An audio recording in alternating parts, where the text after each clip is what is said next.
His biggest hit, selling 680,000 copies last year and hitting the top of the rhythm and blues sales charts. As a young kid running around with a local DJ crew, I watched the transition from all the disco music that we used to play at all the block parties to slowly but surely hip-hop taking over. The music underneath rapping is called scratching, and it's a process of using two turntables and a mixer, making new sounds out of already existing albums. The thing that gave life to music in the 80s for me was hip-hop, because it took the sounds of the 60s and 70s and brought it to the forefront. A child is born with no state of mind, blind to the ways of mankind. God is smiling on you, but he's frowning too, because only God knows what you'll go through. The Message was the first hip-hop song that wasn't just a party song. It was talking about what was going on. It was talking about urban decay. It was talking about drugs, crime, prison, all of these things that were hitting these communities really hard. Smugglers, scramblers, burglars, gamblers, pickpocket peddlers, even panhandlers. You say I'm cool. When the Message hit, man, it was like, okay, put that down. What did he just say? Pull the record back. Play that again. So don't push me, cause I'm close to the edge. Everyone knew the game had changed, and it really opened the floodgates for the next generation of rappers.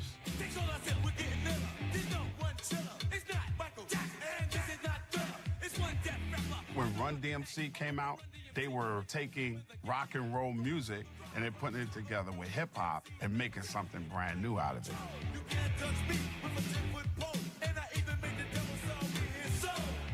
Run DMC kind of Led Zeppelinized hip-hop because it was fit for arena, knocking the scoreboard down.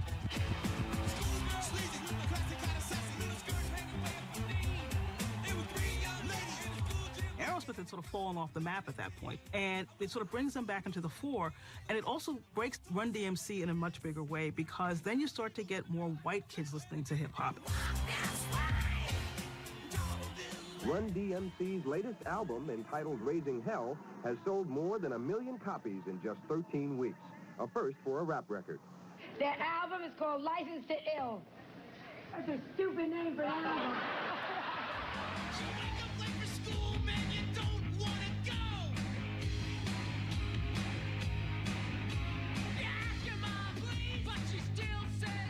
Hip-hop was our baby. This was our culture. This is our music. We created it. And then here come the Beastie Boys. And we were afraid that we were going to lose it. You gotta fight for your right to play. And then when we started listening to their music, they really were funky. And they could really get busy. So we were like, okay, all right.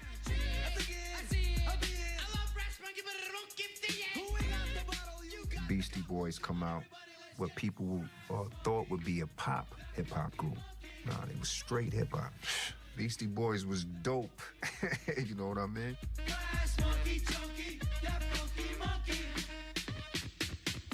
License to Ill really spread like wildfire and introduced a lot of people to hip-hop culture. Can you give us some definitions of the LLs in your name?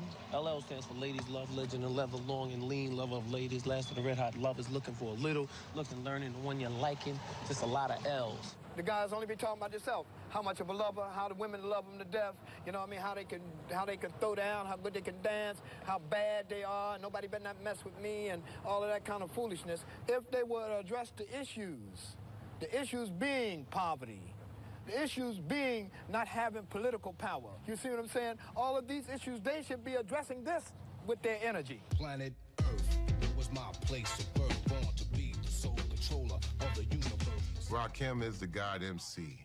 He single-handedly changed the phrasing of rap music and hip-hop. He came to the world like a poet.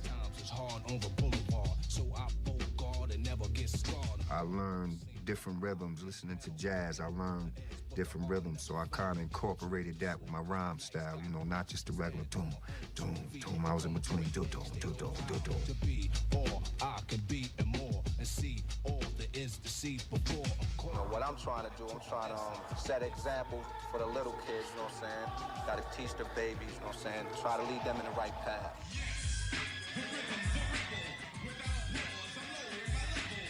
The summer of 1987, Rebel Without a Pause comes out. It was a call to arms. It was the sound of anger. It was the sound of something boiling under. Public Enemy literally said that we wanted to be music's worst nightmare. Public Enemy's extreme politics has meant almost no radio airplay, even on black stations. It's rap for a reason. They call it a mind revolution.